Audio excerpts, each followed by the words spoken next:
a presenter speaking in an arena right behind me right now, and it is crowded. There are estimates of 50,000 people here today, and there are police officers from all over the nation. 150 of those are from Florida Highway Patrol. They're monitoring just about every street corner. There are a lot of roads blocked off with these big cement barricades. There's more red, white, and blue than you would see on the 4th of July, and I don't think I've seen a single person today walking at a normal pace, maybe the people who just walk behind me. But aside from that, everyone is just rushing around. It's such a sight to see. And actually, a few of the people seeing it today are from Florida. I talked to a number of people in Cleveland today who call Florida home and who call Donald Trump the next president of the United States. There are 5,000 delegates to the Republican National Convention, 99 of them from Florida.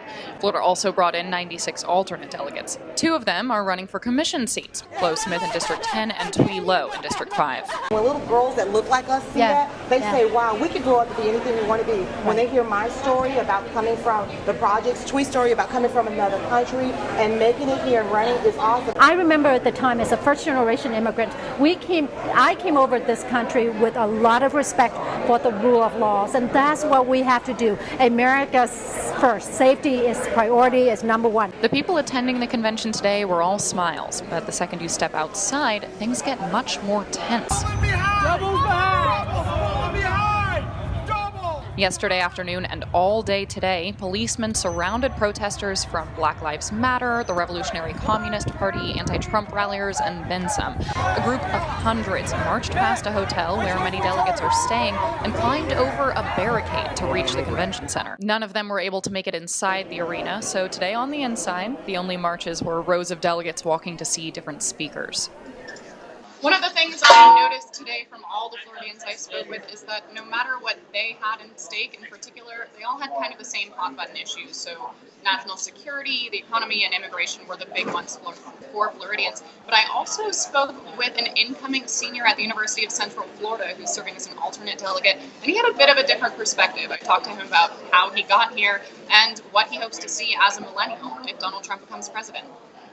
I felt like this would be a really cool experience and an opportunity to represent my generation. And when I found out there weren't many people really interested in doing it, I thought, why not go for it? I'm not going to lie, originally I wasn't a Trump supporter, but he's our nominee and I support him now.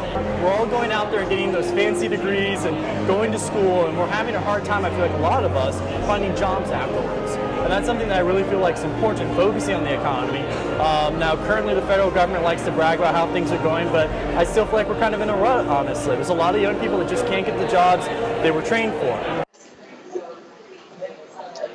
Tomorrow's official events at the convention don't kick off until about 5 o'clock, but Agriculture Commissioner Adam Putnam is having a breakfast in the morning, so I'll try to bring you the news from there. And I'll be back here on WUFT TV tomorrow at 5. You can also follow WUFT News on Twitter, hear us on Florida's 89.1 WUFT FM, or go to WUFT.org. Reporting from the Quicken Loans Arena at the Republican National Convention in Cleveland, Marie Edinger, WUFT News.